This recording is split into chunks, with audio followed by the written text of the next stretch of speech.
introducing the all-star panel, man, that I'm blessed to have. We're gonna start off with my boy Steve. Talk to him, baby. What's up, Steve Reese, man? Galveston County representative, your favorite actor's favorite actor. Hey, man, we getting it in. Check me out in a few different films from Make It Out, When Lines Are Crossed, the Hugh Wood. New season will be coming soon with me in it as well. Hey, man, it's good to be here. Good to look at y'all again, man, and talk trash with y'all.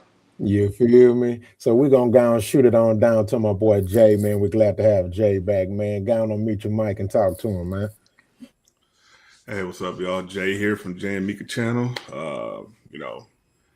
Check us out. Appreciate being here. Doing a little bit of a rebranding on some stuff. So, and look at us coming forward with some new stuff. But just ready to get in here tonight. Yes, sir. Yes, sir. All right, so we're gonna go and slide down to the south side of the screen. You feel me? My boy King in the building. Let him know who you be, baby. Hey, what's up, y'all? It's Kane King, man. What's up, panel? We're glad to be on here. Glad to see you, Floyd, Jay, everything, man. I always mess up his name every time. I'm sorry, man. But yes, you can always check out Hugh Wood on YouTube, but I advise you to watch this show first. As soon as we done, go watch Hugh Wood on YouTube, Hugh Wood series, HOUWOOD. And of course, we dropped a new show Tuesday night, 8 p.m. We still going with Film Tricks and Politics, you know what I'm saying? So that's what it is. Glad to see everybody. Yeah, man. Yeah. Hey, Jay, let me know. Now, cause I see y'all was talking about boxing. Now you talk about boxing, I could jump on there. You know what I'm saying? Yeah, I saw that. On the No Wins channel, we talk about boxing. Like they got the fights coming up this weekend, Garcia and Barrios. So yeah, and it's pretty much but mostly combat sports, like anything that's kind of relevant, but mainly combat. So yeah, jump on in. Yeah, let me know, man, because I didn't forget about it. It wasn't the most trending topic. You know what I'm saying? It'd be stuff I want to talk about, and eventually I will. But sometimes it just don't beat out the other topics. You know what I'm saying? So I always keep that in mind. If y'all be thinking like, damn, I wonder why Brock ain't talking about this. I'm like, shit, hell, it ain't. You know what I mean? It ain't like, you feel me? Or when I'm doing them, because what I do is I get like, man, when I come up with the topics, it'd be 10 topics. But I'm like, we can't talk about no dang 10 topics. We'll be out all night. You know what I'm saying? 5, 6, 7 hours. Yeah. And one of the things that I'm priding myself on doing, on not doing is I think anything more than 3 hours it's too much. I think at that point, no one's learning nothing. Yeah. You know what I'm saying? I think at that point, nobody's really, if you ain't got nothing, no solutions or just a good show out of 3 hours, nigga, then what are you doing?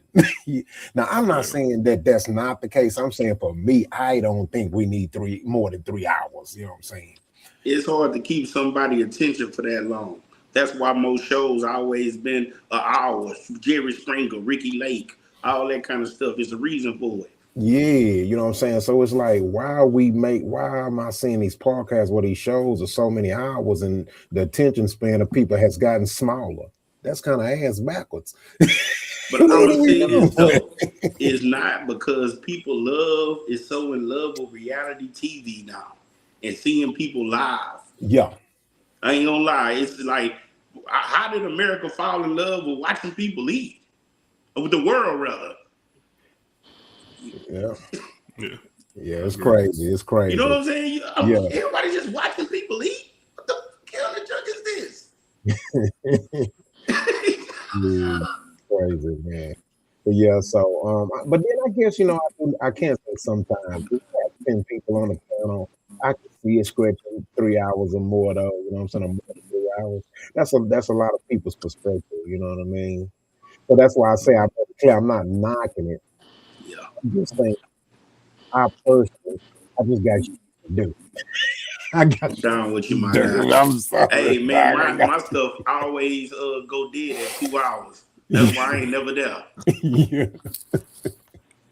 I got stuff to do. It's hey, look here. YouTube is not my bread and butter money right now. So I'm not gonna be on there no 4 5 hours. Fuck no. Hell no. Look, because you're not even counting the work you're putting in off the camera. You see what I'm saying? That's a whole nother set of hours. Nah, I ain't doing all that Totally shit. different hustle. Totally different hustle, dog. You know what I mean? That's why when I commit to the time for editing and stuff like that, I got like right now, I got shows on autopilot all the way to Monday. So I'm good. I ain't doing all this every day, you know what I'm saying? And that That's how editing I be feel. oh man. Yeah, you know. That's how I feel about film sets, man. Like anything past 4 hours, Yeah. you just you just waiting on the accident to happen.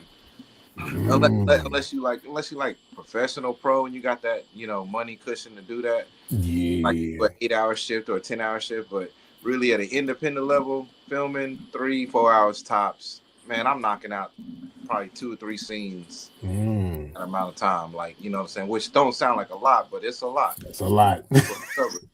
Yeah. Yeah, I got you. I Some people got doing one scene and I heard some people did one scene. They was there from 4 o'clock in the afternoon until damn near 3 in the morning. you. For real. Dang.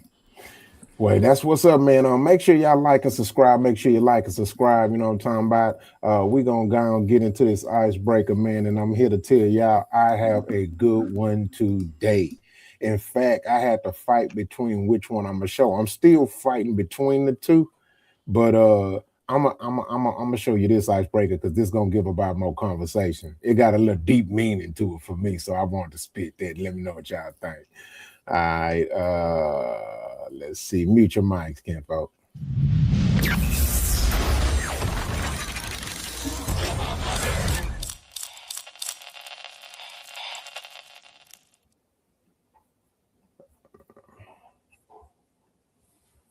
All right. I need some dogs. You hear me? Yeah. Need some dogs. Yeah, You I hear me? need some Need dogs. some dogs. You hear me? Mm-hmm. Need to be a dog out there. Yeah. You hear me? Yeah, I'm scared. Don't be scared. Listen to me. Bro, you gotta be tough, bro.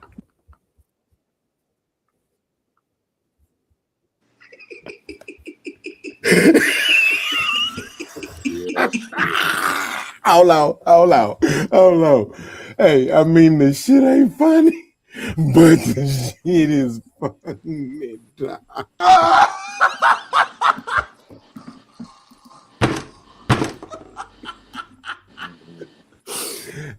I gotta play it one more time, dog. Need some dogs. You hear me? Mm-hmm. Need to be a dog out there. Yeah. You hear me? Yeah, I'm scared. Don't be scared. Listen to me. Bro, you gotta be tough, bro. I need some dogs. You hear me? Yeah. Need some dogs. Yeah, You I hear me? need some Need some dogs. dogs. You hear me? Mm-hmm. Need to be a dog out there. Yeah. You hear me? Yeah, I'm scared. Don't be scared.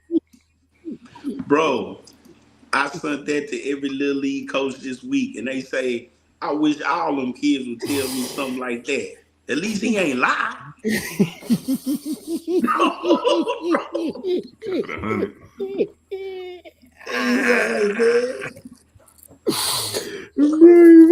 bro. He said, "Yeah, I need some dog in me." Yeah, I Yeah, I'm see scared. it. Started laughing.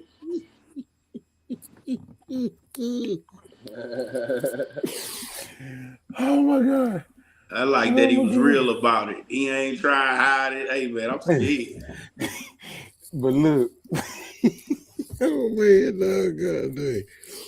Here's I know this is funny, but it's still funny, but I just want to bring a deeper meaning to it.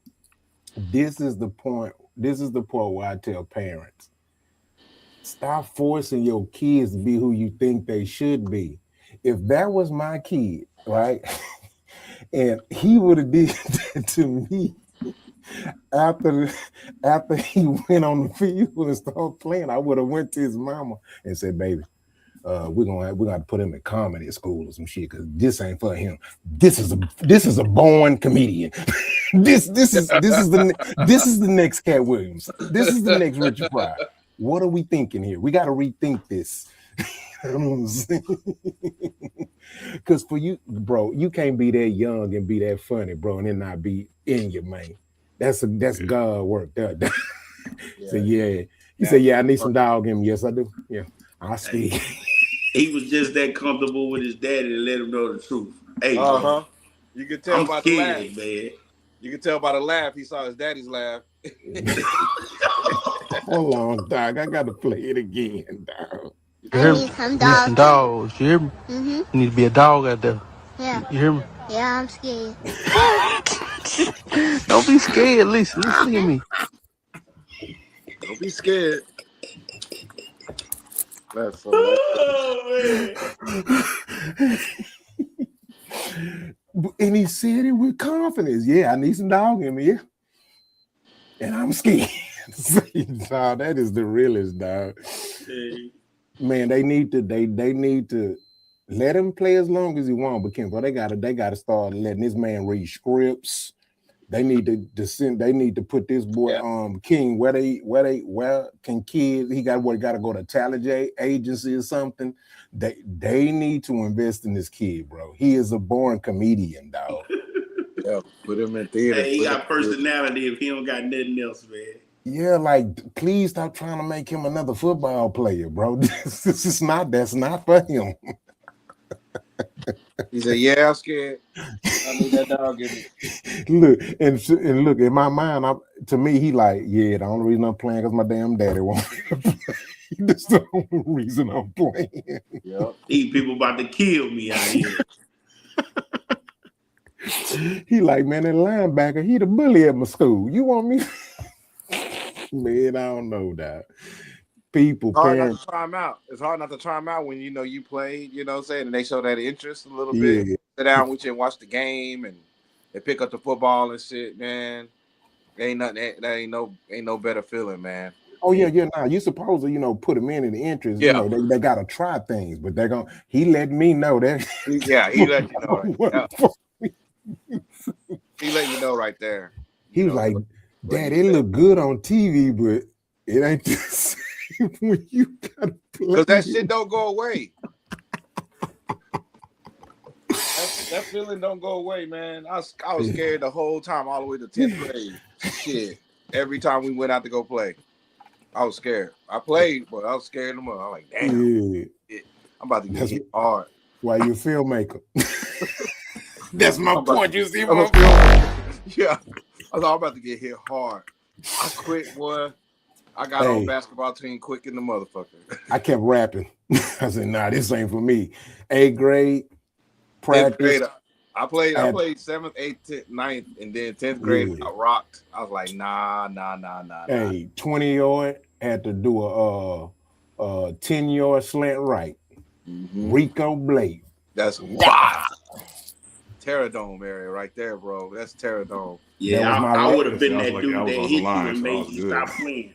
I know you would have. That's who I was. Oh, I quit. I can tell by your head. I know, but that's what I said. I was one of them cats. Yeah. After my second year of Little League, I was one of them cats. Hey, you talking about football? Hey, Steve Reese out there. He one of the killers out there. That's why I said I would have been one of them dudes who came across and knocked your ass off. Yeah, and I went straight to basketball too.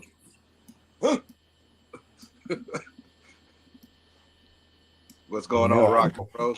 About from where I was.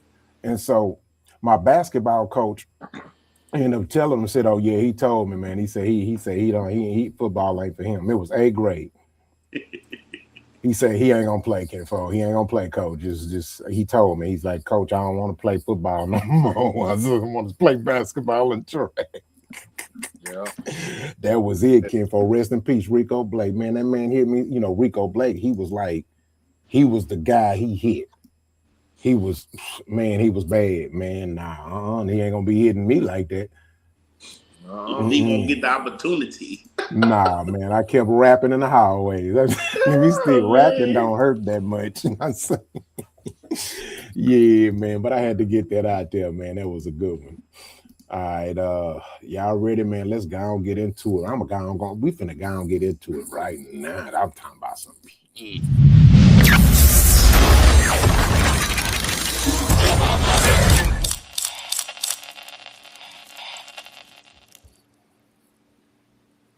The one thing that I just want to talk about in Luke, make sure I say the name right, pop this part out. Okay. What Luke brought up was like accountability. Like, yes, we can talk about, you know, what our families did to us, all this, all that, but eventually, and I know why people try and say this, and I really don't like that, but eventually comes a point where you have to decide, how do I want to live my life? I haven't talked to my daddy in 6 years. I don't give a fuck about what my family has gone through. I know where I will go. So it's like, you know, you can only say that for so long. Black women are tired, and, you know, kind of like putting onto them like, hey, like, you didn't do this entirely, because everybody in here, several people have talked about, like, you know, going to counseling. Have that upon yourself. Stop waiting for a woman to tell you what you need to do. Take that upon yourself. Let me address that real quickly. For me, I didn't know fucking how. Can I say one more thing? No, I have to say this, because another thing that happens is, too, you live your life for so long, and I'm not meaning no disrespect by this. All right, just say it, bro. But when you hit your 60s and your 70s, I want to be right. Okay, but let me. I want to live my life right. I want someone to take care of me and protect me, and that's what a lot of women have issues with. I'm living it right the fuck now. As I said, I said 60s and 70s. Let me say this. Y'all overtalk me. I'm gonna fucking overtalk you because I'm good, you're fucking but you're not gonna disrespect me. You don't know what the fuck you're talking about. I am. I do. Love it. I do. You don't know what the fuck you talking about. Oh, I do. You can't. I do. You don't know it, nigga. I do. I'm good. You don't know what the fuck you live. I'm living. You can't tell me what the fuck I'm living, nigga. I'm living it right now. You cannot fix no shit that you don't even know what's happening. I think there's a misunderstanding. No, but he's generalized. You can't. No, listen, bro. Let me stop. This is what it is. Let's get to the truth of this shit. You can't fix no shit unless you meet somebody who is on another level to help you elevate to understand. I'm not indicting anybody. I'm telling you what the shit is. You can't fix some shit that you don't know about, bro. Yeah. You can't. And then you get there at 69 or 70 and say, I thought I was being loved all this time. That's what our parents have gone through, and that's why we all so fucked up right now. You asked, how do we love Black women? Yeah. That's right here. Trust Black women and listen to Black women because they know more than we do what it is that they need. I don't think that's true either. There's a lot of Black women who don't know how to love. I'm not talking about what they know how to love. I'm saying what they need as far as the reproduction. I get that. That's what we're talking about right now. Also, if we're going to use our privilege and power as men in society, how do we show up and be accountable, like you said? Come on, but go ahead.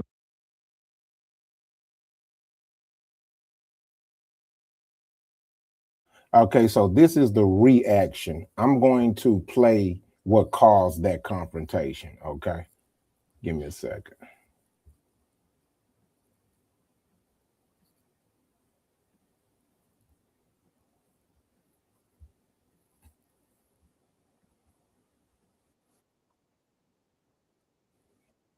No, that ain't it. Hold on. God damn, these videos be changing.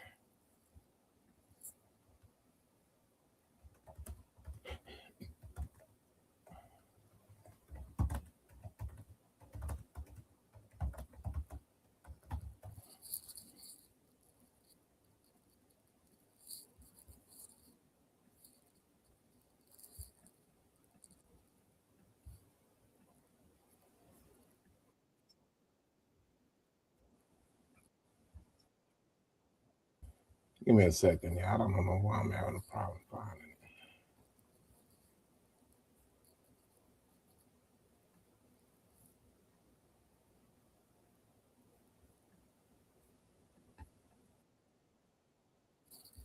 it. Shit. Make sure they like and subscribe, King. Yo. I see you, Reese, with that Oscar on the table. I see that Oscar behind you, but we're just chilling. Make sure y'all like and subscribe. Hit that notification bell to get all the episodes when we drop them. What's going on? That's huge. Is that something you want? What you looking at? I appreciate it, fam. I got it. Your background right there on your countertop. Oh no, that's for the future. All right, y'all. I got it. Appreciate you, King, for looking at, man. Now, this was what led to that altercation, okay? Any of you Negroes is talking about. And I'm not saying I'm right, but most of this was laid on our parents' parents. Yeah. My father was born in 1915. His grandparents were slaves. So it's not your mother's fault. It's not your father's fault. It's not your fault. We were born into 450 years of post-slavery PTSD. I am 69, I'll be 70 in March. I've just learned how to love. Our parents didn't know how to love. their parents didn't know how to love. And if I could say anybody maybe had an edge, it was the women. That's why I celebrate Black women. I live with a psychiatrist, forensics detective, gangster, loving, who's just been patient with me to teach me how to love. I called my buddy, man. I said, I'm fucking up, bro, really bad. So I never been monogamous. So I don't fucking know What age did you become monogamous? Today. We don't talk about dopamine being in a pleasant center of the brain. Oxytocin is called the cuddle hormone. So a lot of times we're just talking in generalities. A counselor is going to get inside of this from a real scientific perspective. So when I hurt my girl, which I've done over and over, and I commend her for even being with me, I called one of my partners who was brilliant. He said, when you hurt somebody, where you leave them is where they stay. So I think our parents, our grandparents, our uncles, our people that raised us, it all comes from out of all of that. One thing that I just want to talk about.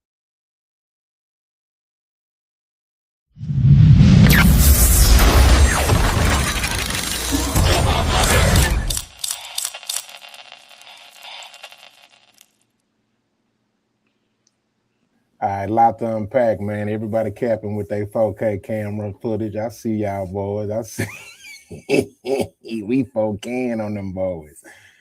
And then to Steve did, and what the hell Steve did to his camera. But so I showed you the aftermath first. Oh Lord, here goes Steve again. Hold on. I couldn't hear y'all. You good, fam? We just messing with you. Look, there go again. Yeah, just come out and come back in.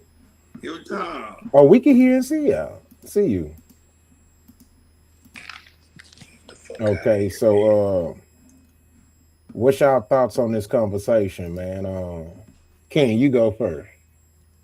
Well, that was my first time. That was my first time seeing most of them, getting the whole context of what kind of was going on, because I seen that other clip a lot, but I didn't understand if this was real or acting or round table read. I didn't understand what was happening, but this was my first time seeing it. So what my gist is, what I'm getting is that he's saying because of the post-traumatic slavery situation and the way we are in our culture, he's just now figuring out how to love unconditionally and love.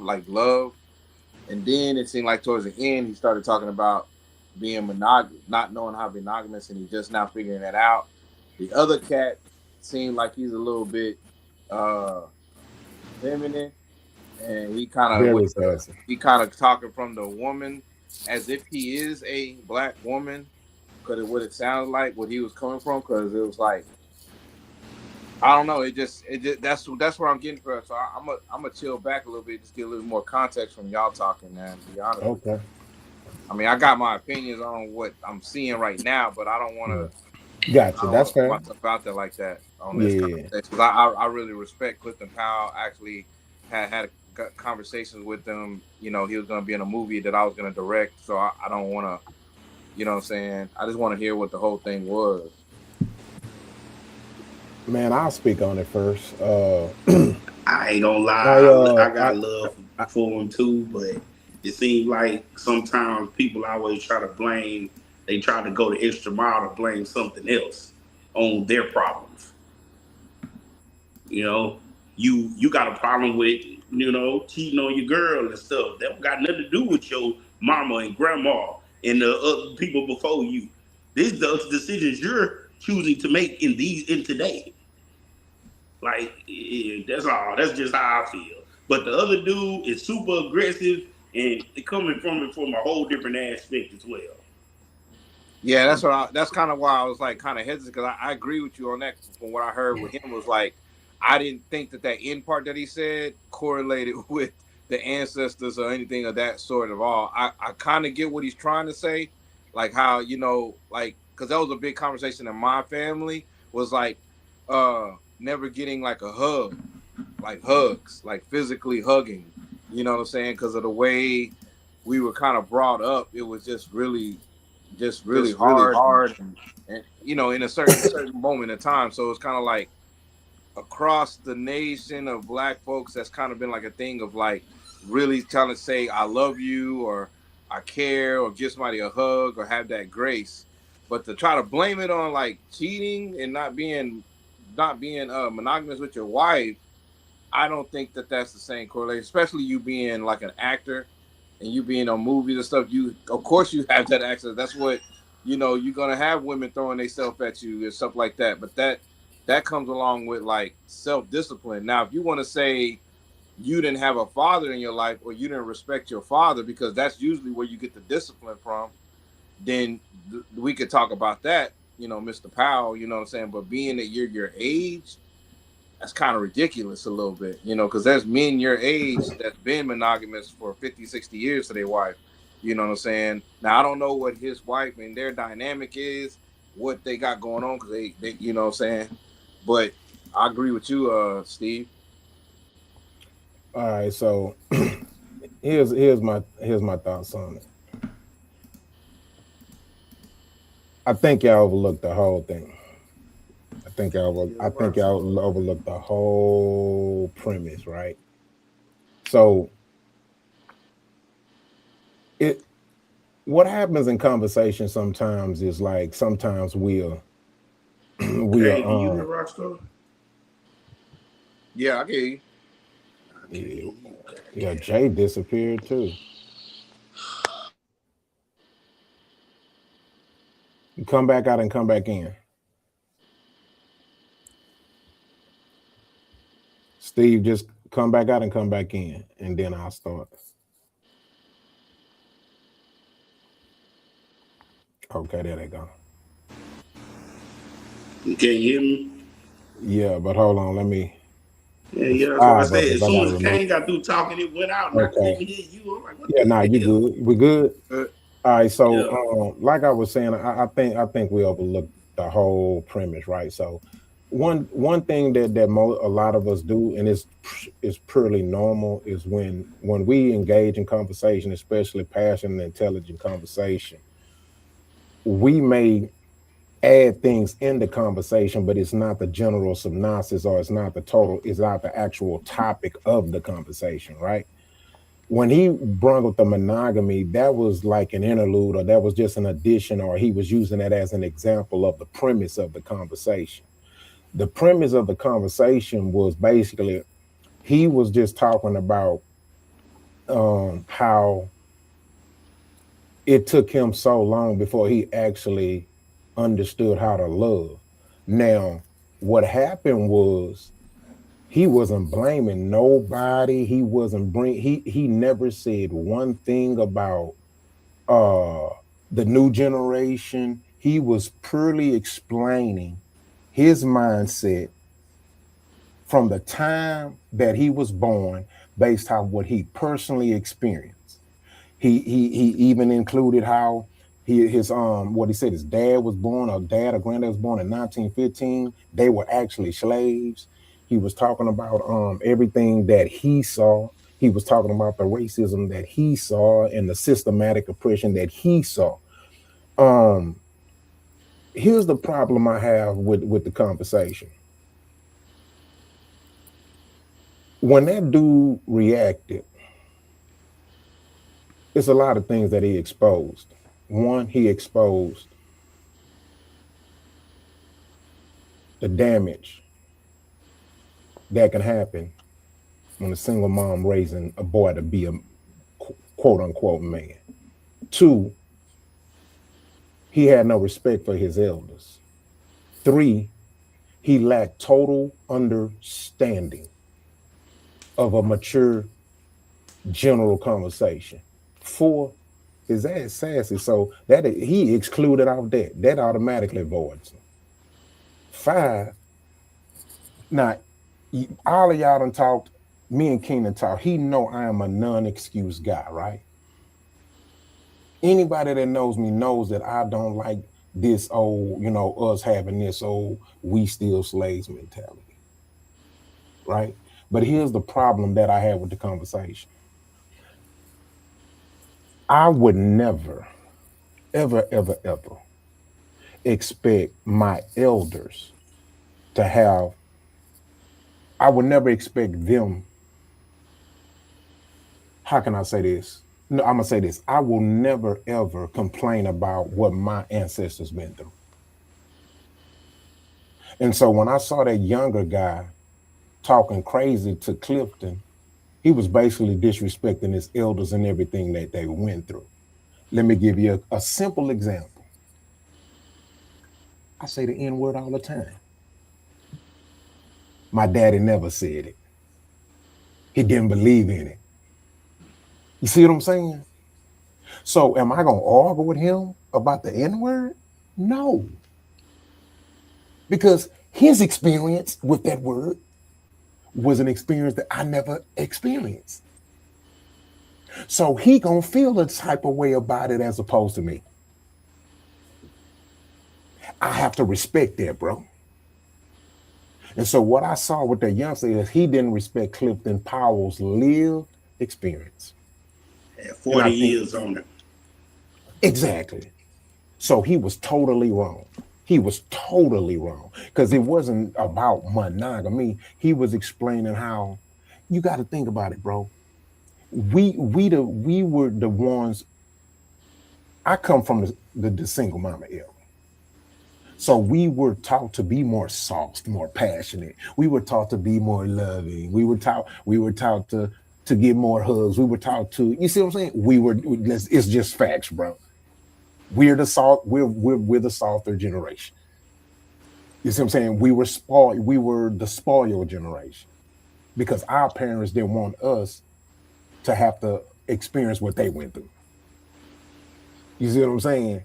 And so yeah, homeboy done lost his mind. I thought it was very disrespectful. I think when we having conversations with people, I think certain levels of accountability are quite different than who you are. And so I'm not gonna hold Central Power level of accountability to the level of accountability that I would hold to somebody in my generation or somebody under after me. Because they have less excuses. My kids have less excuses than I did. I have less excuses than my parents did. My parents had less excuses than their parents did. So that's my thoughts on it, bro. I think he was totally out of line and it was disrespectful. And he showed what's messed up with the new generation. Okay. Can y'all hear me? Yeah. So, couple things. One, he wasn't thinking straight, trying to come at Clifton Powell like that. You know how how he communicates. He'll go. You know what I mean? That I told you it's about to go left, right, quick. But Yeah. a couple things. Now, like you said, like Clifton got him on 40 years, and Clifton's trying to tell him about his experience and stuff he's been through, which we're supposed to learn from our elders and stuff. Think about this day and age, and not even just currently. Like I'll say, like the last maybe 20 some odd years or whatnot. Like a person not going to care about past experiences or feelings because everybody's so used to getting their experiences and their feelings validated now. I mean, it's like, all right, I'm going through this, so validate this, then maybe I'll see where you're at. You know what I mean? Um, just the current status of various things just kind of shows that from what I'm seeing. I don't think Clifton was being out of pocket. I done heard stuff from my elders where I'm like, yeah, I hear you. It don't necessarily apply, but there's a certain amount of respect that, like you said, comes with that.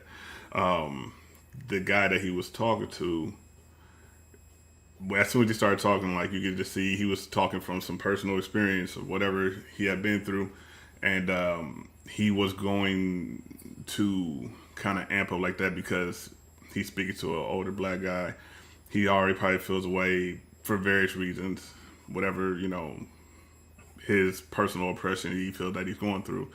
When Cliff started doing that, he just felt like he wasn't being validated. Just started taking left because you tell me he's like, "Nah, don't over talk me." It's like, kick back a little bit, let this man get his thing out and go from there. That's why it turned up so quick. I don't think Clifton was wrong for what he was saying and whatnot. I don't think he was wrong for cursing him out when it got to that point because now he was being a little, forceful, and that's just how it is. You know what I mean? So, yeah, old boy was wrong 100%. I just kind of, as soon as he started talking, I could see why he turned up because one, they're talking about how to love black women, this, that, and other. I don't know his sexuality, doesn't really matter, but with that being said, I could like his perspective he was coming from. I was like, he's about to say something that just isn't gonna work with the conversation. And like usual, he kind of internalized it, and that's kind of why I think it's spun that way. You know what I mean?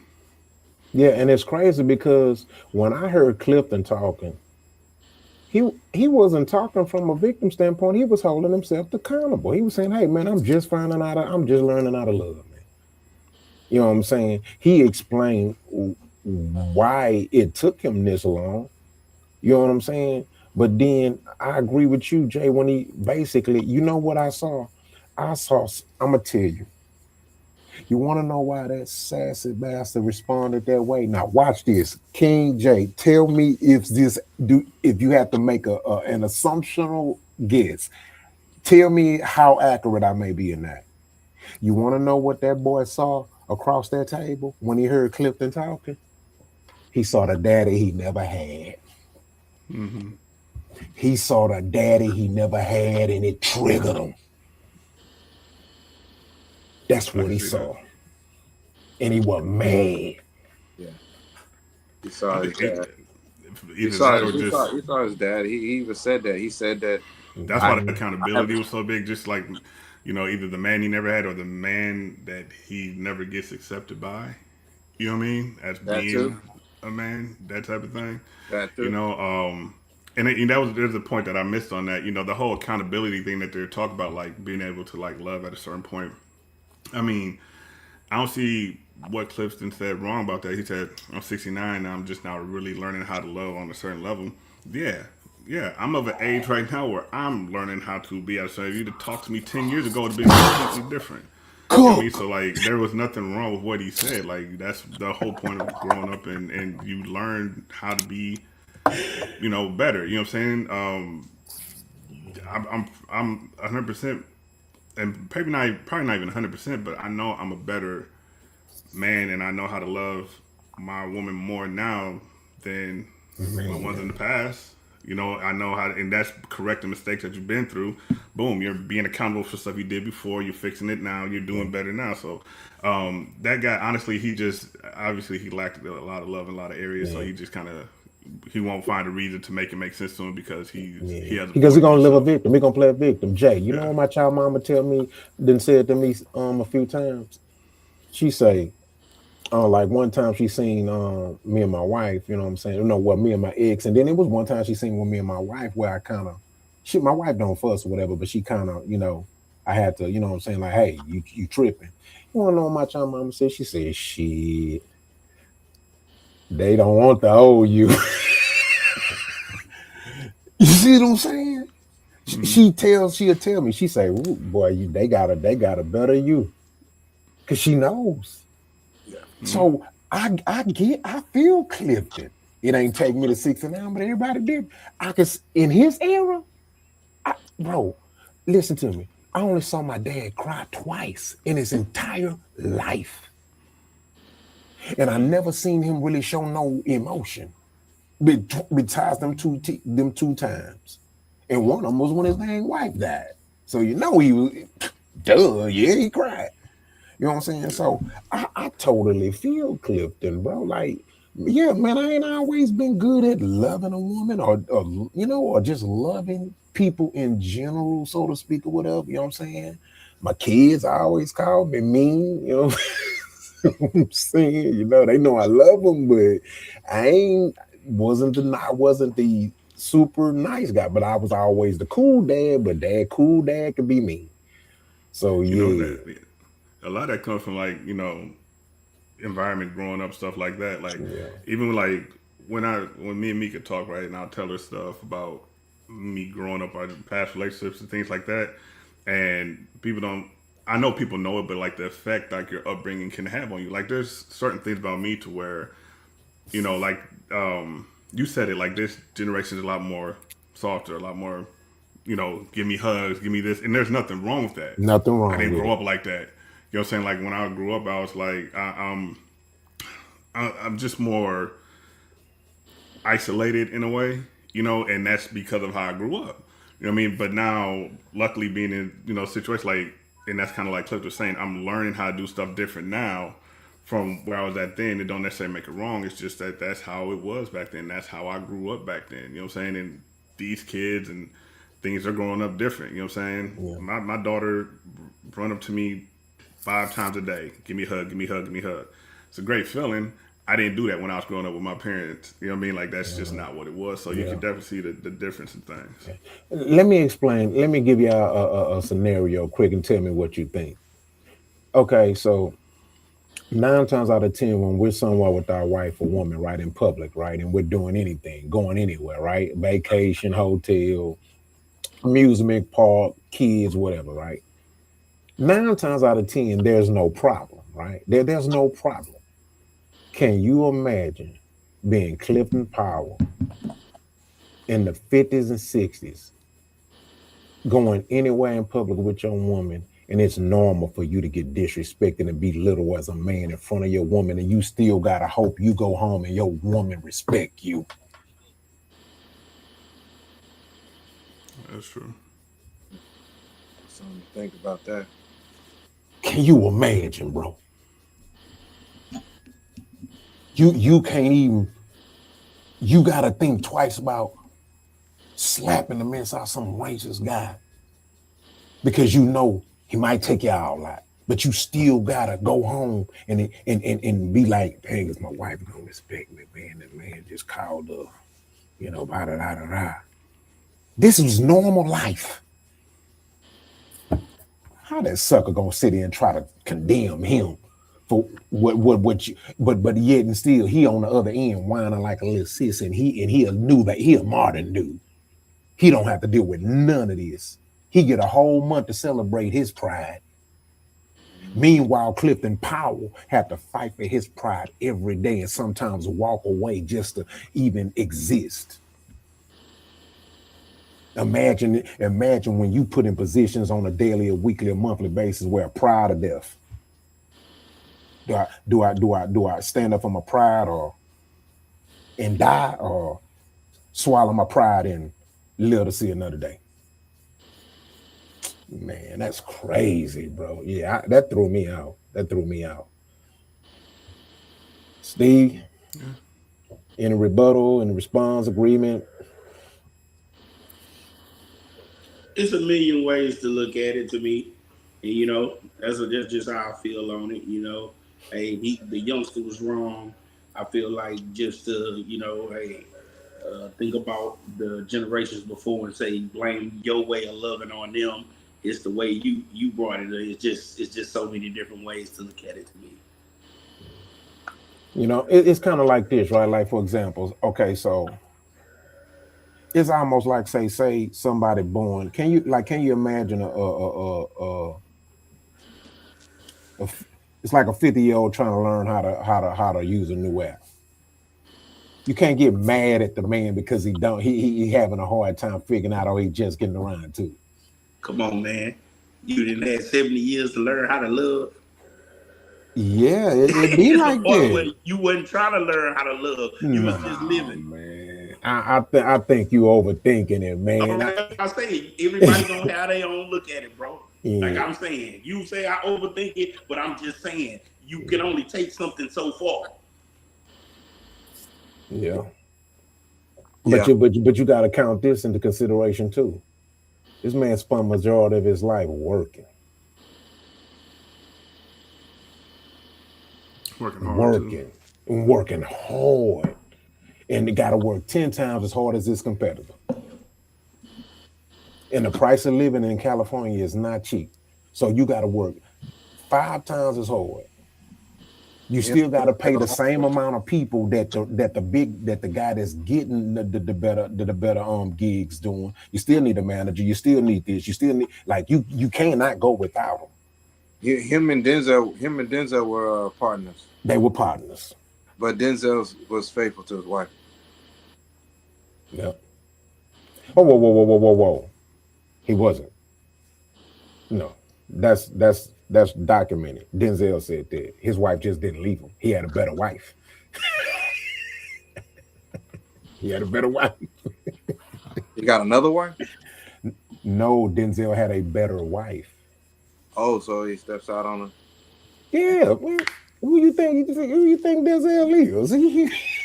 That's Den. Look, wait a minute. The name will tell you that. That's Denzel.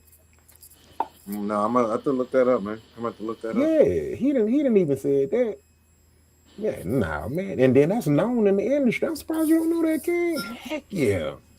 Oh yeah, No, man. I You know knew Look. that. what I you're knew there talking was some. I about. knew there was something that possibly was something, Yeah. but I don't know if it was like an ongoing thing, occurring thing. But I'm saying like I don't think even like I don't think even if he stepped on his wife, it doesn't mean that he didn't know how to love his wife. And I don't, I don't want to say that because I think he knew how to love his wife, and with Clifton Powell, it's like that wasn't the important part. I think we wanted to put emphasis on it because I believe that was the landmine bomb that he put out there for that sassy ass nigga to jump on.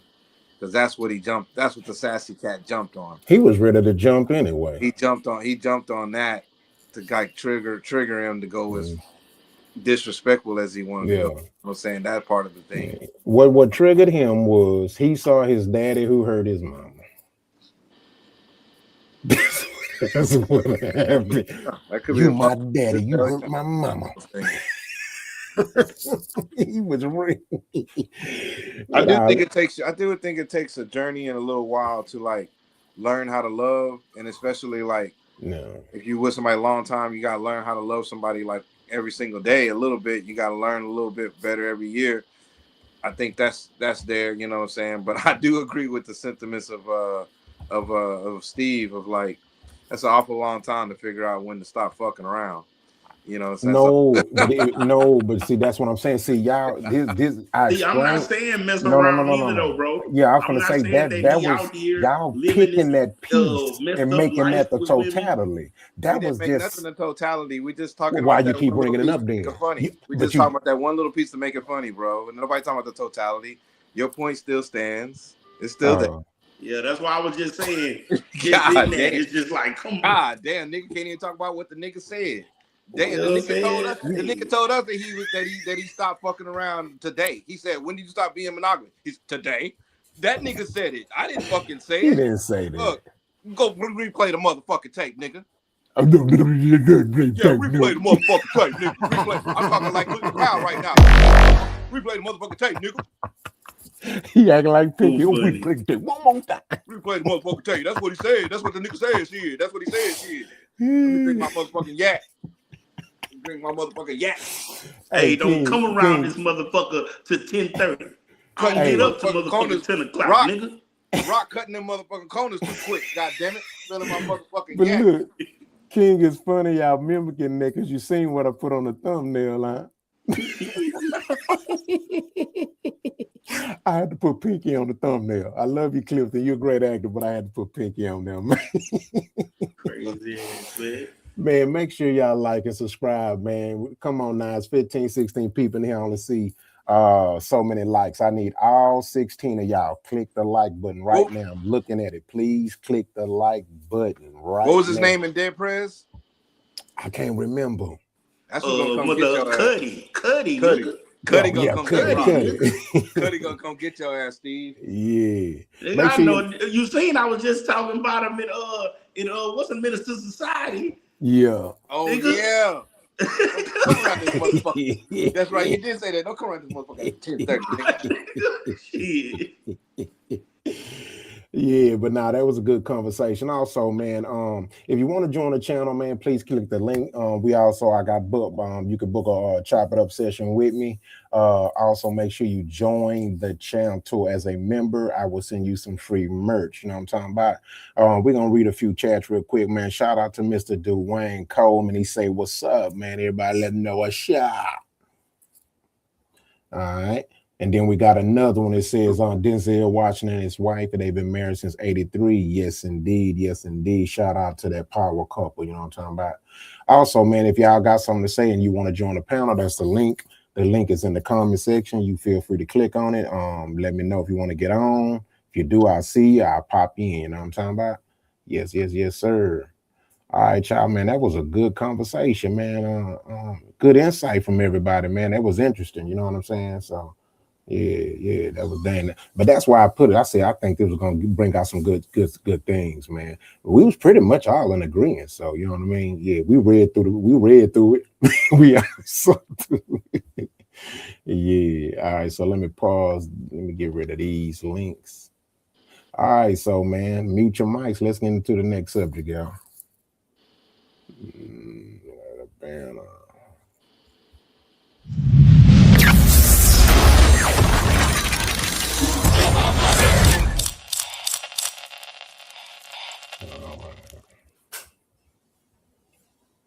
My journey where I had grew a disdain for Wayne just because I started listening to everything. Like I started maturing as a human, and I'm like, damn, this nigga wasn't talking about nothing for a long time. And I like, think that's what his argument was. You know, like as someone who like grew up in these communities, right, and grew up with homies who I seen want to be bloods because they following Wayne and want to be gangster and want to shoot all the gun bar and shit. Right. Like I've seen the negative that he contributed to the community, and I had to look like, man, what are the songs where he really talked about something and gave? And out of 1,000-song catalog, you know, it's minute on this end. It's like Georgia Bush. And that do bother me. Man, Tie My Hands. That's what I was gonna say. Tie My Hands is the only one I can think of. And that's the thing. It's like if I hug you once, but I slapped the shit out you 1,000 times, you know, your affinity for me, you know, you're probably gonna remember me for this. And a lot of people don't, you know, as I mature, a lot of my old favorite artists, I'm now like, damn. Yeah. Like I love you because I learned how to rap to you, but when you look at the contribution, it's like, man, you're probably gonna remember me for this. Russell, I saw what you said about Wayne, and you was a compromised Rock Nation sellout lame bitch for real. How you gonna call yourself a Wayne fan, then turn around and say Wayne don't be saying nothing and saying he only got one conscious song? Nigga got plenty conscious songs. You just ain't listening. You just everything's such a punchline and such a double entendre move.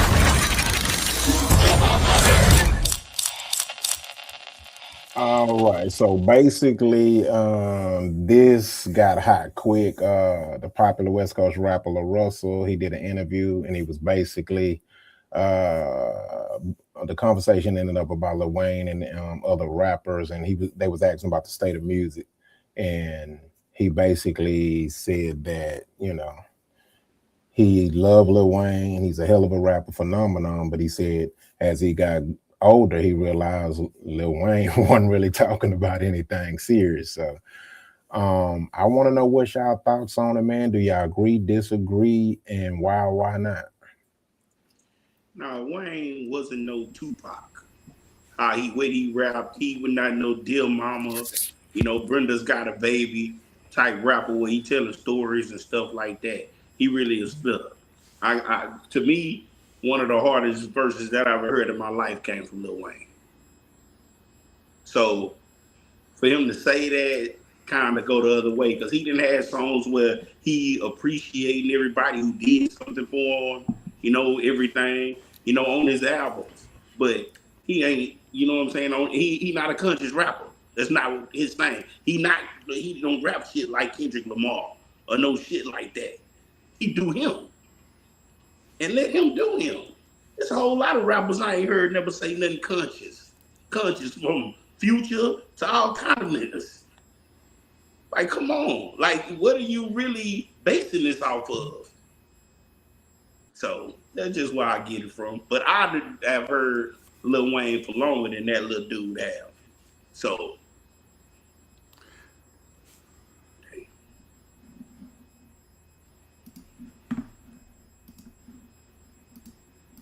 Okay, so I agree with what you're saying about Lil Wayne, right? So, but my question is to you: if it's true what he's saying, then what's wrong? What's wrong? Why are people going at him? If it's true, you just basically you kind of said what Lil Russell said. But that's what I said too, though, that he does. Like, you know what I'm saying? I forgot that damn one. I don't know if it's Carter, but he was just thanking everybody. I think this person, I thank him, you know what I'm saying? But he not gonna be doing damn. Let me see one of Pac's songs where he going that way. You know, he ain't gonna be hanging from a cross. I'm not. Man, that was when Pac was gone. Yeah. You know what I'm saying? Yeah. I guess my kind of what my question is like, well, if what he's saying is true, then what are the people's backlash? What is the justification for people saying he's hating or he's not telling the truth? Because there are people who are saying it's not true. All right, I'm gonna say this: that they just real Wayne fans. I'm gonna go to the real reality of it. That he only goes so far when it comes to a conscious rap. He's not gonna go all the way out there. You know, that's all. Oh, okay. Well, Jay, what's your thoughts? Well, a couple things. Yeah, he's not a J. Cole. You know what I'm saying? But at the same time, there's not a lot of J. Coles. You know, Kendrick Lamar is kind of an anomaly in a way. You know what I mean? To be able to do what he does and whatnot. People forget Wayne started when he was, 13? You know what I'm saying? He's been in the limelight since then. I know Wayne's been through stuff, being where he's from. We know, prior to the music and things. But he's been living a lavish life for so long. So for LaRussell to expect that from him is, one, foolish. Two, you were a fan of his for years now. Maybe you're a little bit older, or maybe, like I said, J. Cole just dropped his album, so now you're just looking for this consciousness that you're getting from a Kendrick and stuff, but you're looking for something from somebody that don't do that. You know what I'm saying? But I'm Jay, not expecting to say... I don't mean to cut you out, Jay, but he never said he expected it. He said as he got older, he realized that he wasn't talking about it.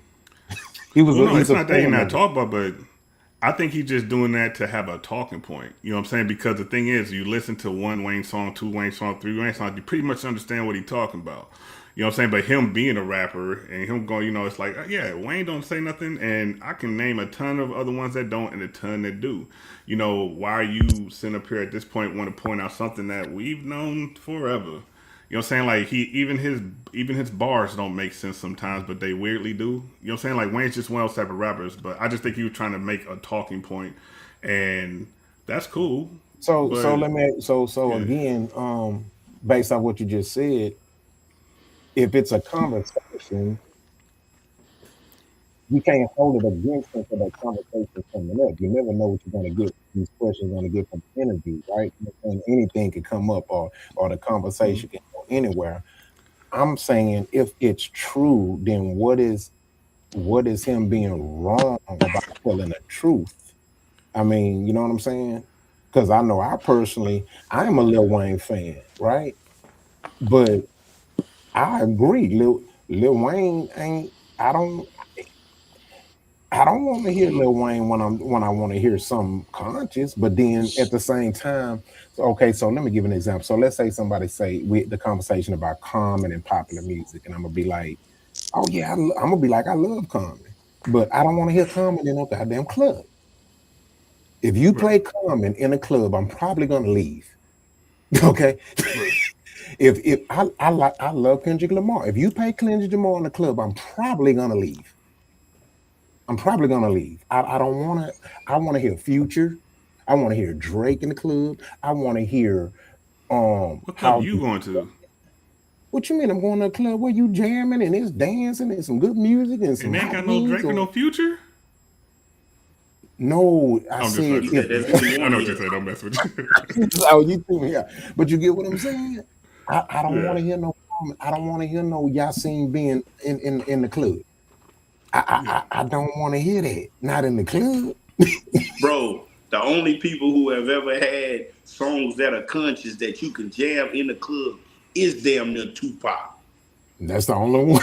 You can, if a nigga put on Brenda's Got a Baby, Smile for Me, all that, and nigga, it's gonna go crazy. Yeah. Like nigga just put on Back That Ass Up. Yeah.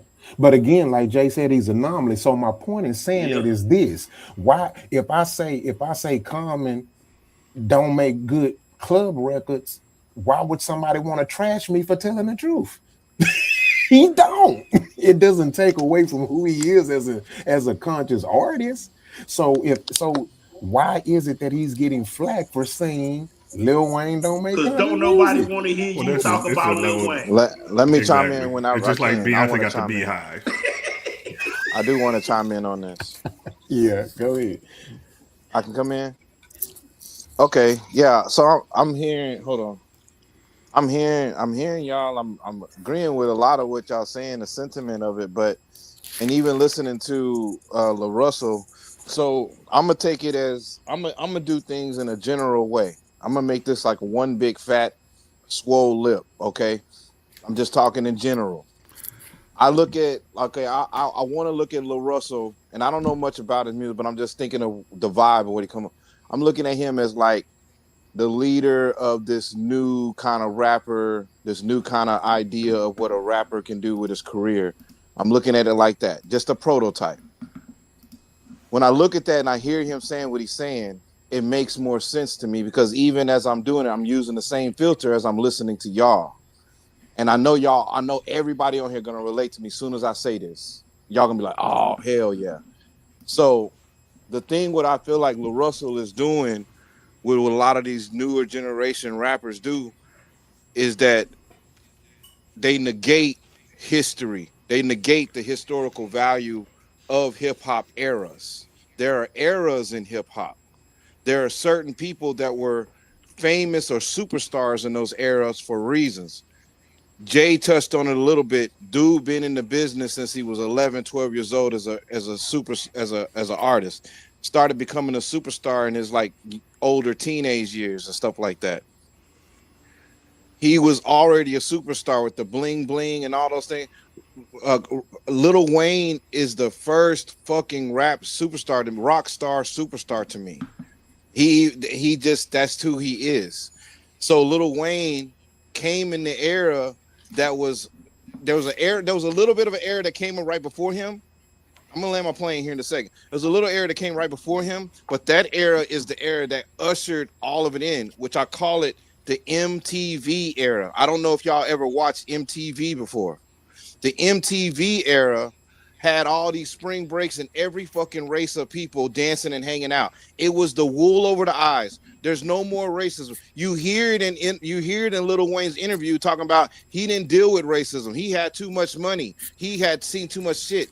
And people gave him flack about that because he's right.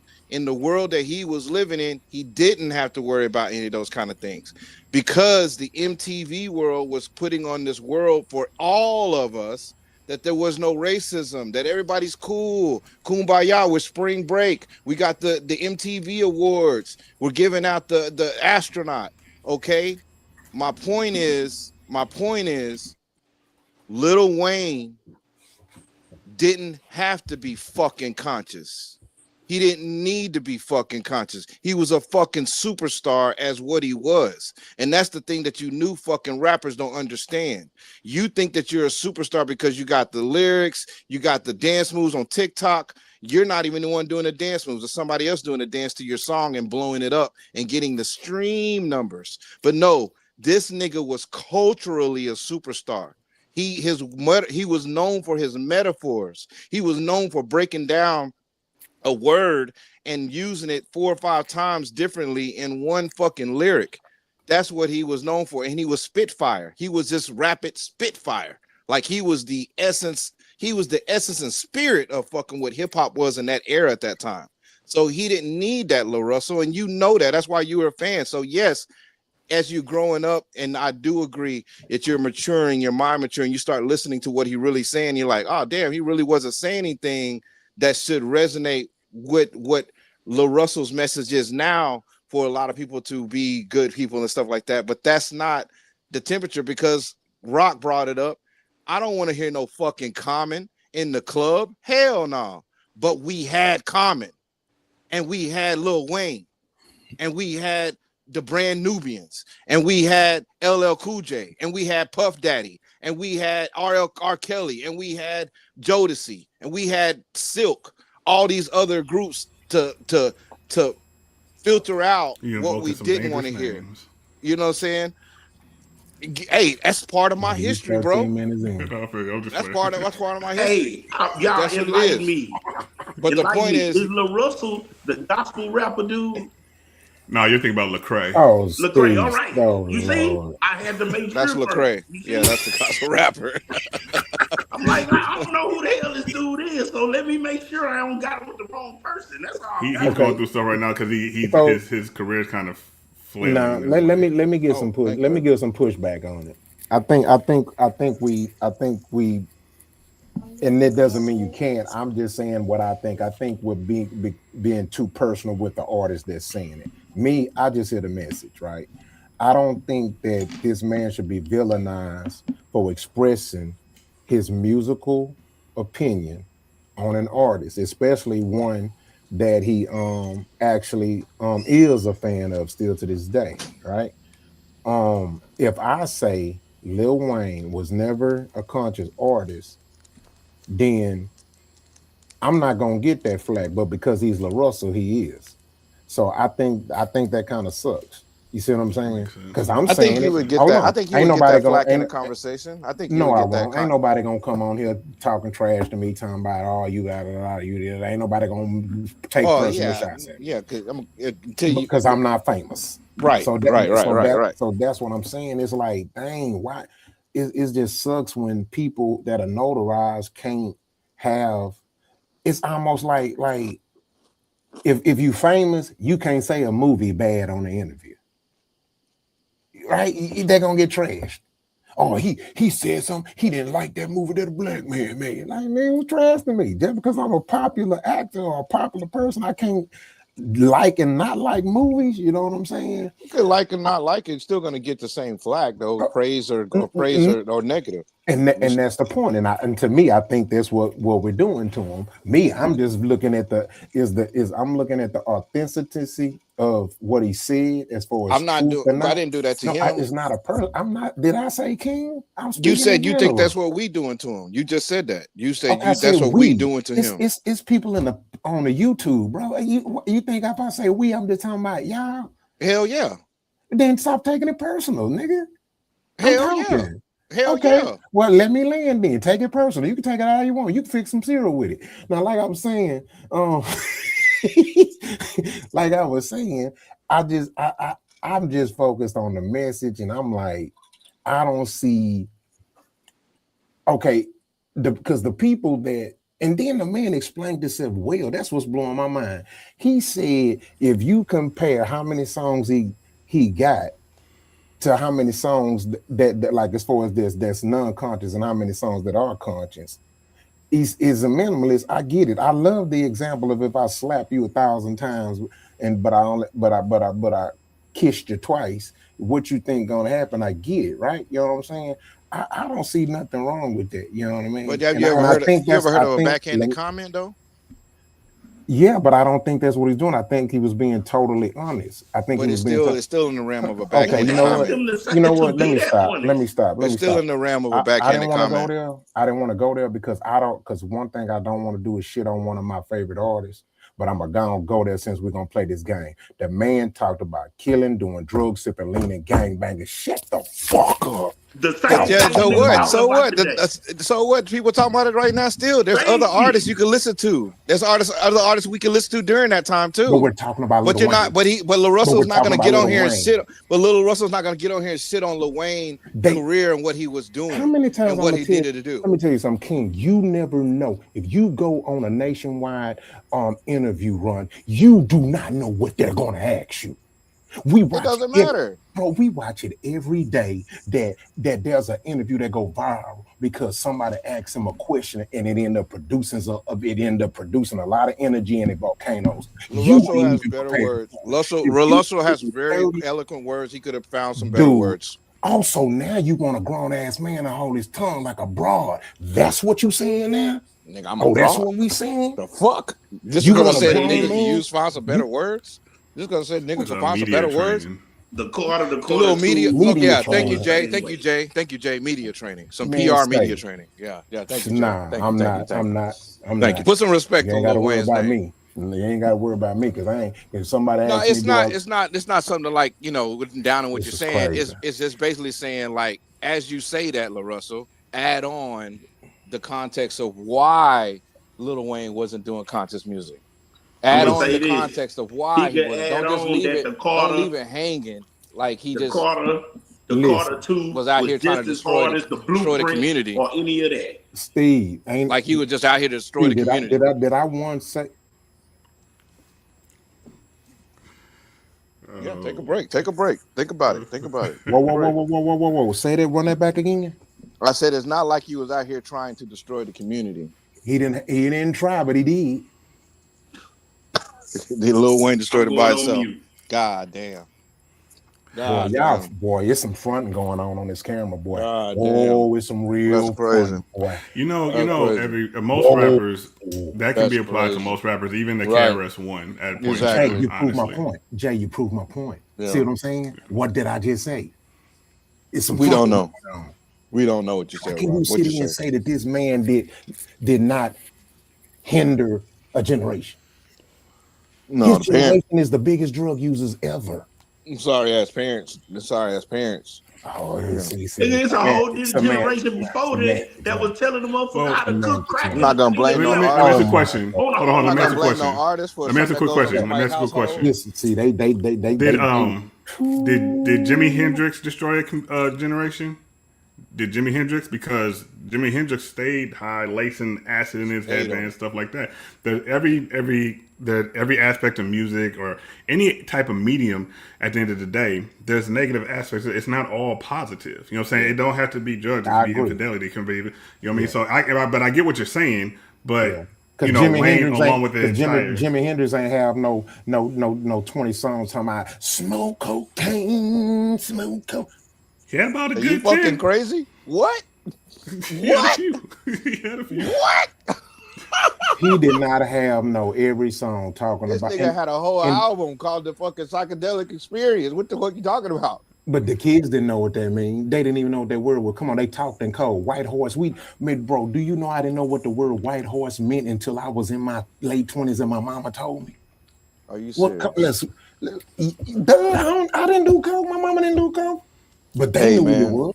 But there were kids that did know what it meant. There's white kids that didn't know. The white kids knew. That's how I found out about and Jay. And that's where when I agree with King. That's parenting. Because what was your parents doing in front of them kids for them to do it? But my point in case,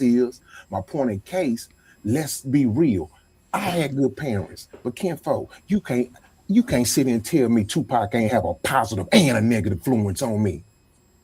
Tupac, I hate to say it, Tupac destroyed more kids than he helped them. That's a fact, and I love Tupac. I don't know about all that, man. Oh my God! Oh my God! I can't believe you said that. Tupac put more kids. I see why he's saying it. So wait a minute. So you telling me? I see what you're trying to say because of the thug life thing. I see what you're trying to say. I get this shit. I grew up in it too. Come on, bro. Ooh, I watched this boy had a whole nation under spell.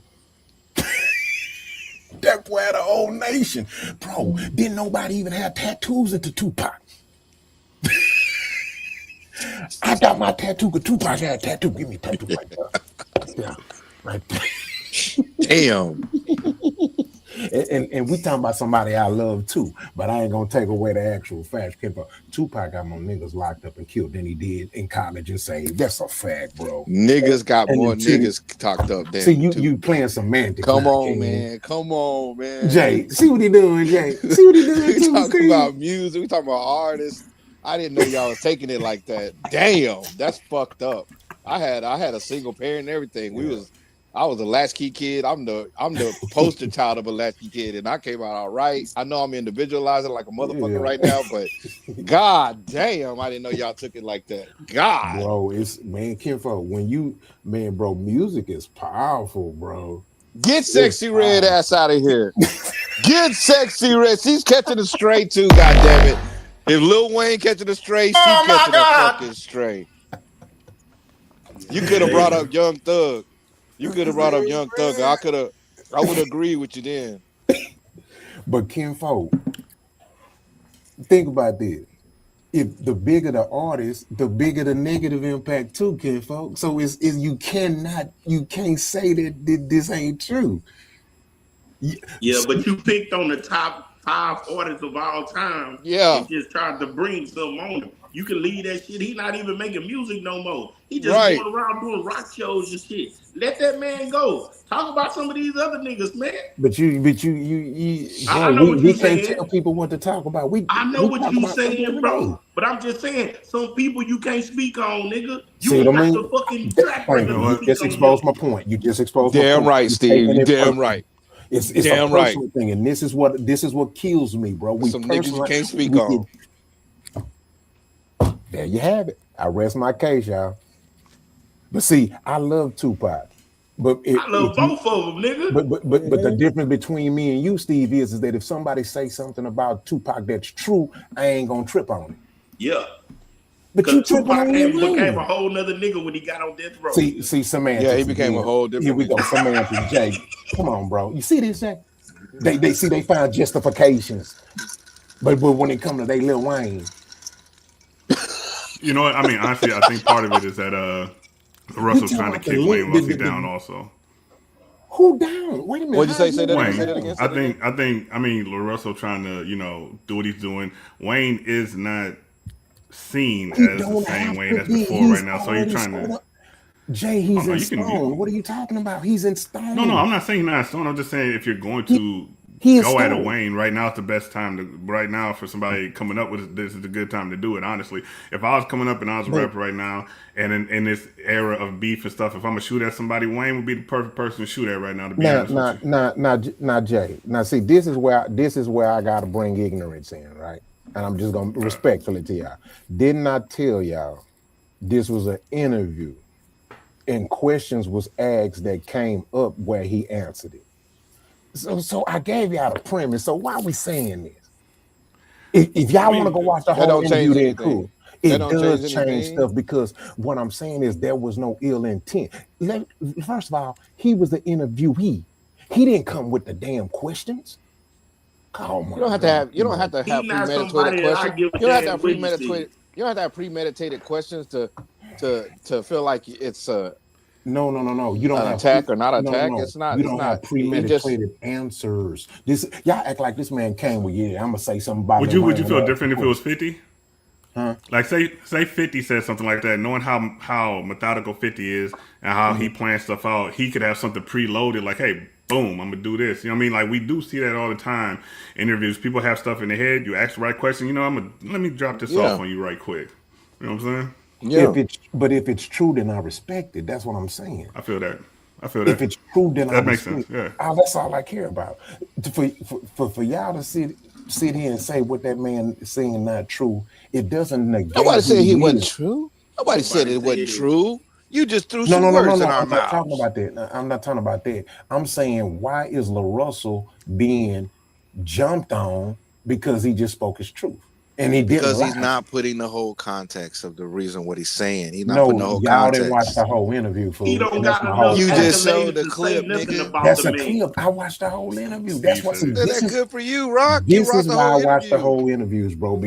But I gave you the premise, so you don't have to watch the interview. I told you this was a full interview, and he got asked these questions, which led him to have to answer. Okay, that's like if somebody say, I'm in an interview, and somebody say, hey, what do you think about do you listen to I can't say Young Thug because I listen to some of his music. Damn. Okay, that's like let somebody say, do you think Young Thug gay? I'm gonna say, yeah, I think he gay. I don't give a damn who get mad at me. They asking me the question. I ain't coming there talking about I want to talk about Lil Young Thug being gay. Nobody's gonna get mad at you about that. But what if they ask you about homosexuality in rap and then you target Young Thug specifically? But I get what you're saying. But it's like they're trying to say, hey, this is what it is in music today. And you know what? Young Thug specifically is the issue. You know what I mean? Like now you're qualifying it a certain way, which somebody like Wayne, they have such a big following. We all sit up here, whether we like them currently or not, like, hey, you know what I mean? They can go at them. You know what I'm saying? Like we shouldn't have to in media training, he should know, especially if he's doing all stuff, should know what to and not to say. We shouldn't have to.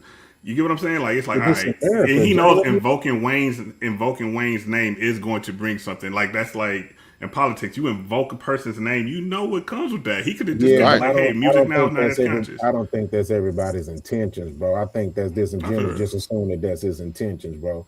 You know what I'm saying? That's just like me. I think, okay, so I'm less known. Okay, you know how easy that would be for me, for someone to put that on me if I'm a lesser known artist and I end up say a song get hot and I get to go on interviews and then somebody asks me that would be even easy to me. The less known you are, it will be even easier for somebody to say, "Oh, he trying to get clout, he trying to get attention, he new artist." You know what I'm saying?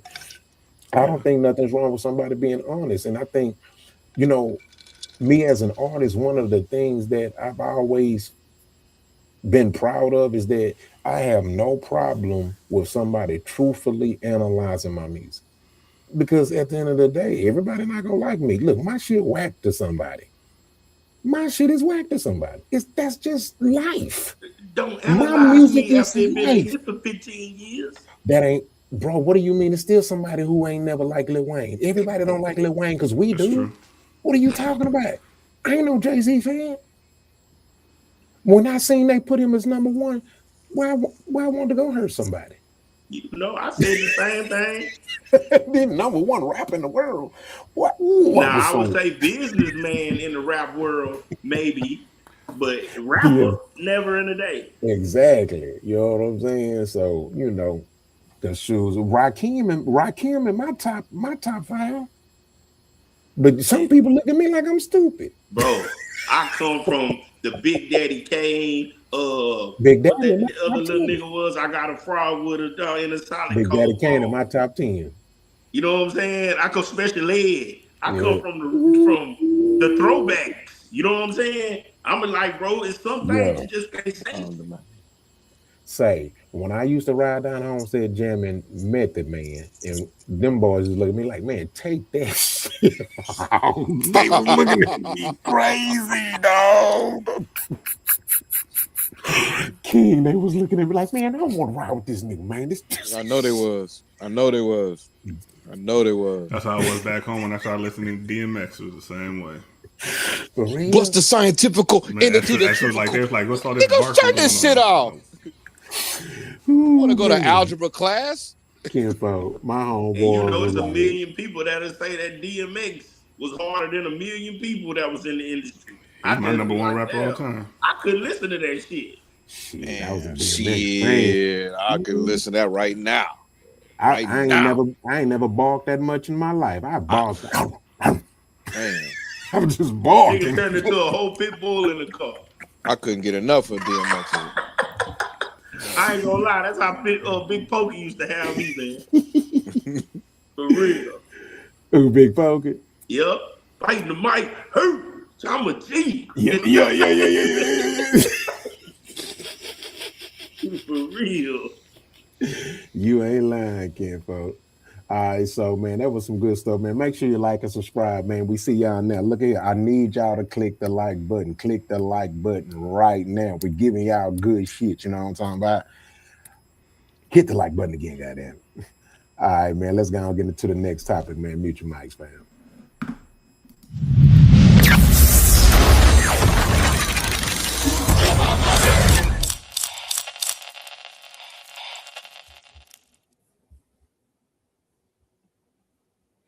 All right, this is gonna be a good one.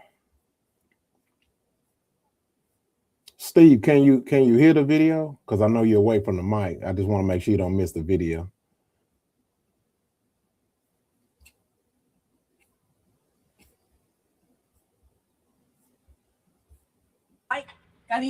But me, I've been waiting to get my round with. They said you 17? Me, yeah. Wait, who is that? 17? Hell nah, where your ID? Me, I don't. My person. Hell nah, you said yeah. When they said that. No. Or you just showed Yo, it? man, get this. Who she came with? Me, I came alone. Oh, man. I got to use the bathroom. I got to use the bathroom. Wait, because I You know your candy. No, I'm sure you did that. No, because I'm saying, wait, hold on. I said that too quick, though. Wait, tell them your age. Me? Yeah. Me, I said my birthday just passed. So I'm 18. I was 17. Oh, but my birthday just passed. Oh, you're 18? Yeah, because I said my birthday was in February. Remember? I said I wore this shirt out because it's still February. My birthday just passed.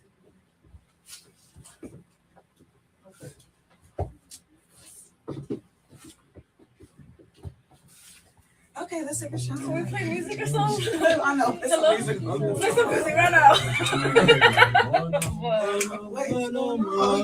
I didn't think she. Wait, no, I didn't think she would do it for real. I called it out as a joke. That's what. I ain't gonna lie, this shit threw my whole vibe off. I'm gonna act on that. Yeah, oh yeah. I understand. That shit threw my vibe off. I got doors, man. I ain't got nothing but doors, man. That shit threw my whole vibe off. That's all I gotta do. Y'all can do that. I want nobody playing with my kids like that. You want IDs? No, I don't want nothing. I just want some of the studio session. It's just about, I know the narrative that they'll build against me just because it's me. You see what I'm saying? They'll say it's about me just because it's me. You know what I'm saying? So I can't go for this shit. I can't do it.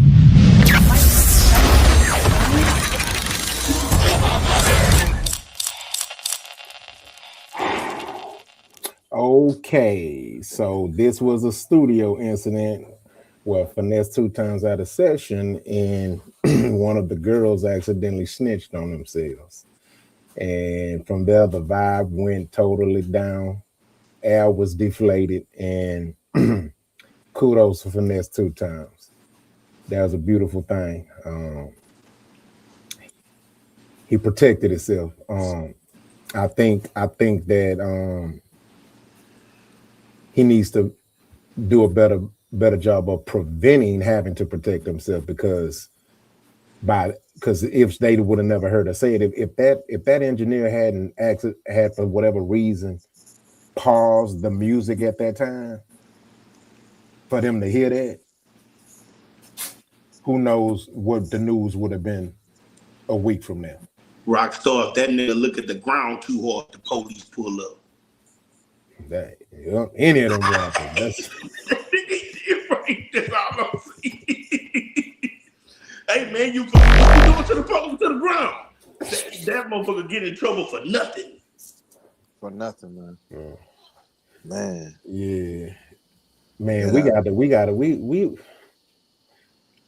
to be more careful, man. We got to be more careful. But what this has shown was how it just shows you how sometimes shit happens. He got to get them suck ass niggas out from around him, because they need to be carding them hoes in the first place. Them niggas walking in like they about to roll a blunt. Hey, you need to be carding. You need a screen. He shouldn't even have to have worried about that. But he didn't have to worry about that. I hold it out on him, because them followers, you can't be mad at the followers. You know what I mean? I'm gonna give y'all one. He got a look. Show in the valley. I ain't never been a fan of having a random woman in the studio with me. I got you, but I'm gonna give you this though. We had a show in the valley. We opened up for Pitbull, big old club Fuego,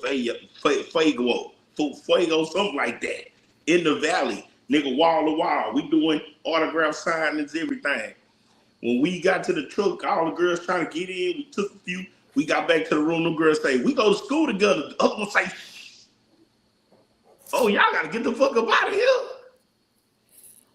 You know what I'm saying? That's just the kind of shit that happens sometimes. It is. You know what I'm saying? We in a club, bro, a big old venue. It's going down. They ain't even supposed to be in there. Nope. It just shows how you can be where you ain't supposed to be. You know what I mean? How easily you can get in there. There you go. And how easily you could fall. So, I mean, you totally correct. You know, I was younger too. I lived that life, but I don't know, for me though, man, I just was never comfortable with random women being around me. For me, it was different for me. It was usually it was somebody I'm already messing with. I really wasn't a fan of stranger women, bro. It was just like, if I meet somebody out of town, Yeah, no, ain't nothing wrong with that. That's why I say I was a little different. Oh, trust me, none of my other rapper friends was like me, but it was just one of them things, man. Like I had to get your number and talk to you or something. You know what I mean? Like I had to at least get past that. Like okay, when your number called, then talk, then hey, come to the like. So in other words, if I had company or I had somebody, it was already girls I already had met and talked to. Like you know what I mean? So I felt more comfortable. So you know what I'm saying? Even though the risk is still there. You know what I mean? Got to be Rockstar them hoes careful. used to say, Reese, take me with you. I'm a good bitch. Just take me with you. Hey, trust me, I done had girls I done had girls sneak into the hotel rooms. Yes, I done had them follow me to the rooms and I done did, being a rapper is just everything that you can imagine as far as having fanatics. Straight like that. It happened, but you got to be careful. But I will respect that he got him up out of there. You know what I'm saying? Like he was like, you know what? And he didn't do it in a rude way. You know what I'm saying? He's like, messing up my vibe, or whatever. I got daughters and whatnot, so at least I respect that much. Because someone would be like, you know what? All right, well, whatever. You know what I'm saying? And maybe he didn't do something. Probably would let one of his homeboys do whatever. So at least once he recognized it, he removed himself. He came back. He said, "Y'all gotta get up out of here." You know what I'm saying? So, Yeah. I give him some much love for that, fam. Yeah. That. I was nervous and I wasn't even there. I was just watching it. I was like, ooh, I had anxiety just watching the video, dog. I was like, man, when I heard the 17, I'm like, what? Did she just say that? It's illegal stuff in that studio session on the video. They smoking, they drinking. There's grown adults in there. And then, but look, this what ain't nobody talked about that I want to say. Now we know it's easy to paint the guys, but them girls was overgrown and they knew she was underage and they still didn't say nothing. They was trying to talk about it and cover it up, kind of like. You know what I'm saying? Instead of saying, hey, man, let's get this little bitch out of here. They knew how old she was before they got there. Hey. No joke. We just trying to let her hang around some famous people and look like something or something. Feel like something. But hey, we know she underage. They knew it. And Bronco with them. So yeah, but that's the thing is, that girl probably I'm just been in saying a lot of because it's situations usually with us that usually get villainized. Yep. Oh yeah. But they brung her. They let yourself get caught up. They brung the baby. You know what I'm saying? Yeah. So that mean they just as dangerous.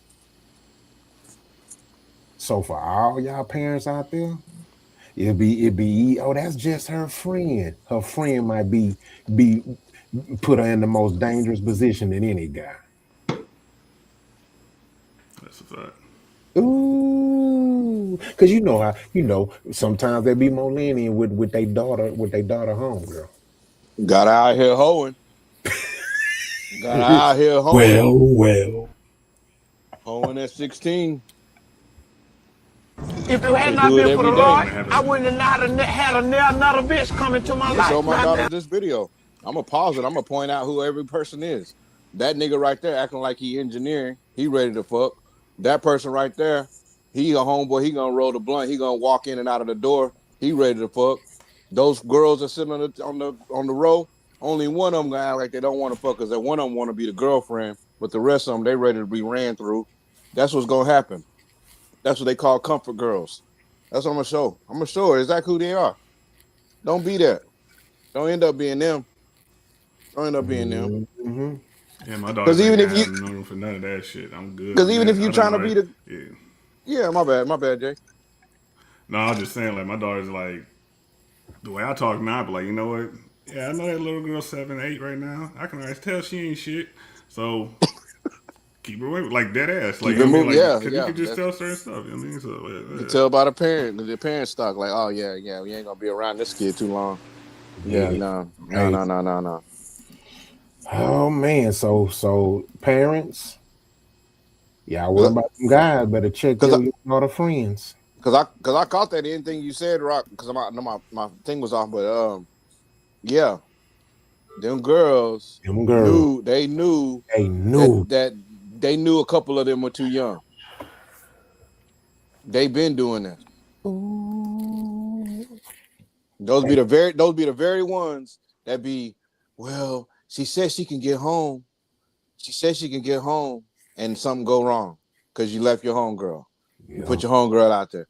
Well, she said she liked dude liked her, and yo, man, y'all gotta look out for y'all people, man. Girl power, right? Y'all gotta look out for your people, man. Girl power had him in trouble. Trying to be cute and famous and shit. Yeah. Fuck around and be a statistic. Man, you ain't lying. Yeah, man. Well, we're gonna go into the next subject, man.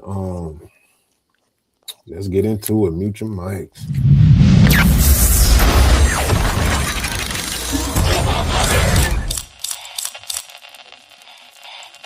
Look at him.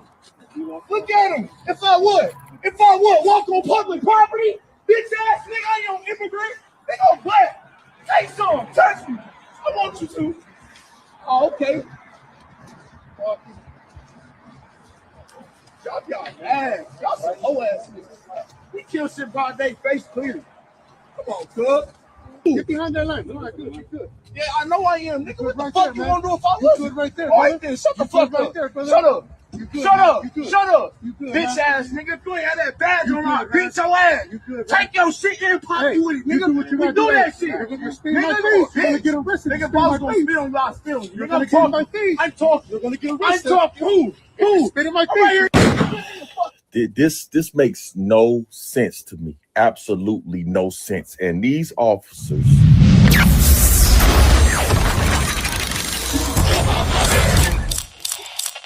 Fucking home training, Delta ass, my brother.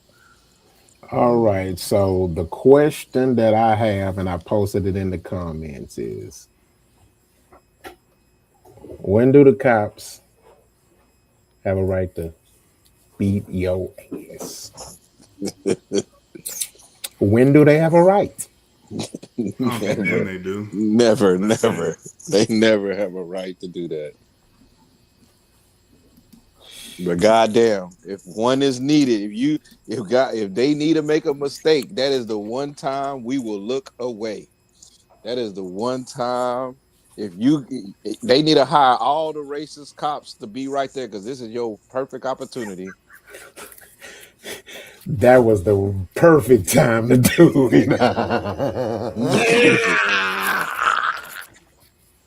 Belt to ass. You don't even need to be a regular ass. It could be a belt to ass. A big, thick leather belt.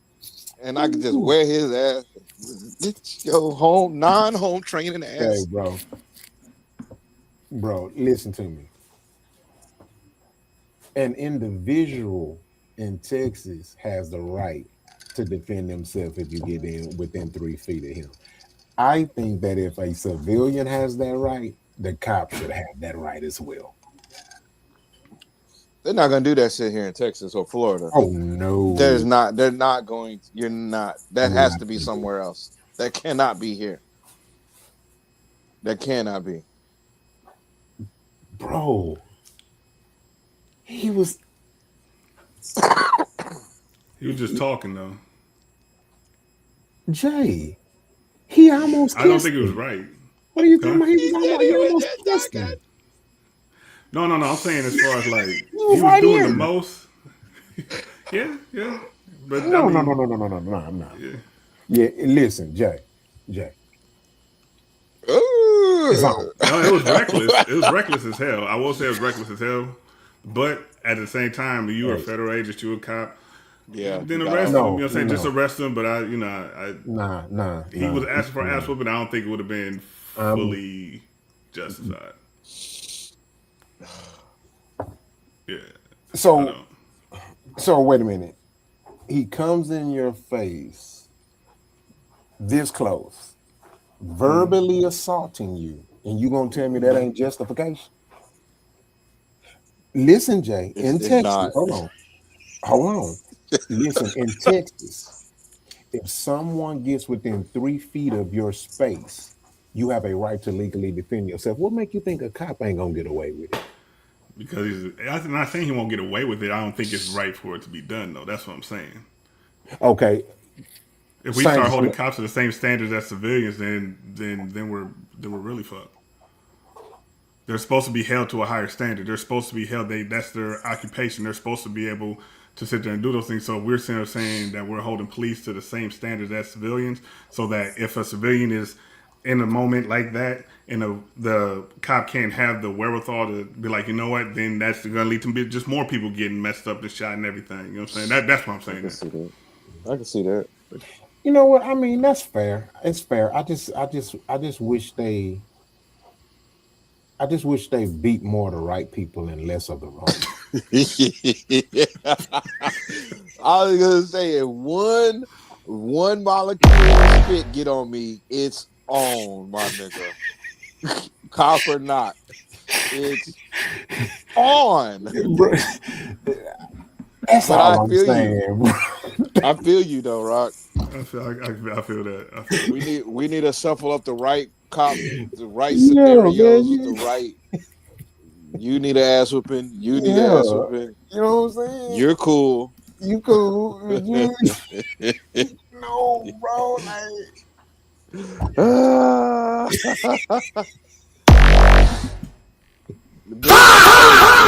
got a line, man. I mean, for real, like that's just like all that yapping and cussing and talking and like you not gonna stomp a grape. You're not gonna stomp a grape right there. You know who that is. If you didn't have that badge on, nigga, if I'd have had that badge on, you wouldn't be talking like this. You probably would have said a few things, but we would have been scrapping by now. But like, come on, man.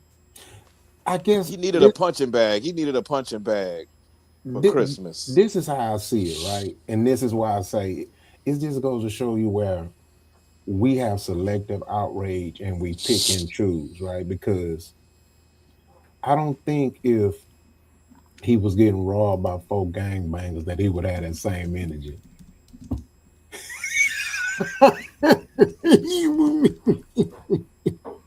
So what is my point? It doesn't matter who they are, whether it's the robber, the gangbangers, or the police. They both got guns and they both can kill you. So I'm looking at the ideology of the situation. Nah, I don't think it's a bright idea to be going to somebody's at all place of with it. guns. That's what I'm saying. I'm looking at all of it. Like I'm seeing these soccer moms kick, punch, and spit at the ICE agents. I'm like, they got guns, people. Like they got bulletproof vests on and guns.